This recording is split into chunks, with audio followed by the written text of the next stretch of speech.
Hello, I'm Glenn Tobey. I'm a Springforest Shikang master and a psychotherapist.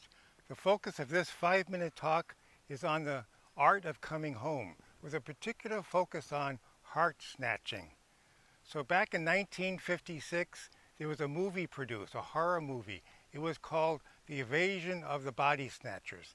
It was remade in 1976 or something like that.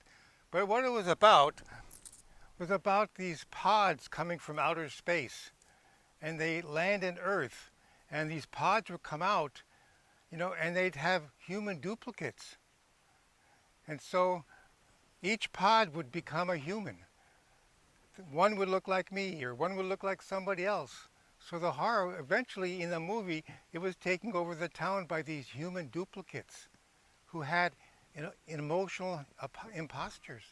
They were all emotional imposters.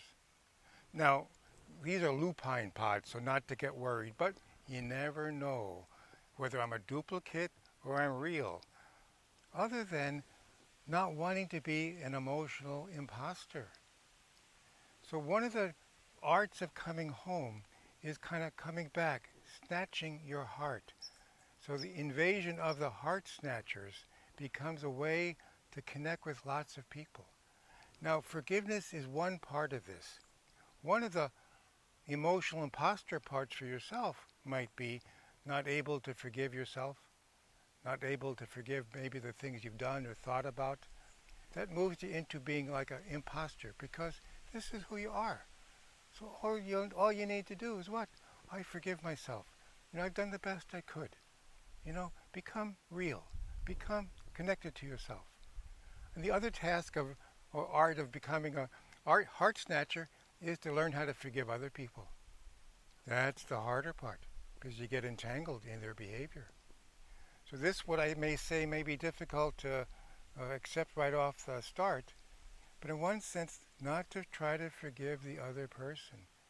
In a way, they are exactly who they are. They might be emotional imposters. They might be developed, so to speak, from a pod coming from outer space. Some people sure seem like it, don't they? But the idea of the forgiveness is this sentence. People make decisions based on what they knew at the time, the support they had at the time, and the circumstances they had at the time. So in one sense, they did the best they could with what they had. Therefore, really, there's nothing to forgive because they're doing what they are, who they are, when they are, they're doing the best they can, even if they're what?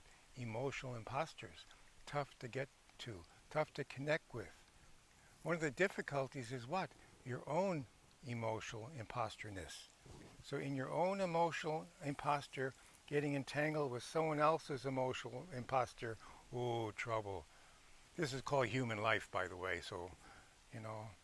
So the art of coming home in being a heart snatcher is first really coming back to owning your own behavior, not getting entangled in someone else. So in one sense, you're sort of saying that person is doing the best they can. I realize there are some terrible people doing some terrible things, and some really good people sometimes doing some really terrible things. So I'm not saying, oh, just let that fly by. No, but if you're accepting them for who they are, all their memories, all their experiences, everything they've learned, everything they've heard has formed who they are right now. So right now, I am who I am because of what I know, what my support is, and what my circumstances are. I'm not saying I'm perfect, but in a way, I'm perfect. I'm a duplicate. I'm an emotional imposter, maybe, but it's because of who I am over all these years. So you can't forgive me. However, you can put the love snatching on you and say, I wonder if you can get Glenn, others, yourself, to come back to your own heart, to snatch your heart away from being an emotional imposter. Don't let the invasion of the body snatchers take you away. Become an invader of the heart snatchers and connect with yourself and come back to yourself. The art of coming home is connecting with your heart. So snatch your heart, forgive yourself, love yourself. Thank you for listening.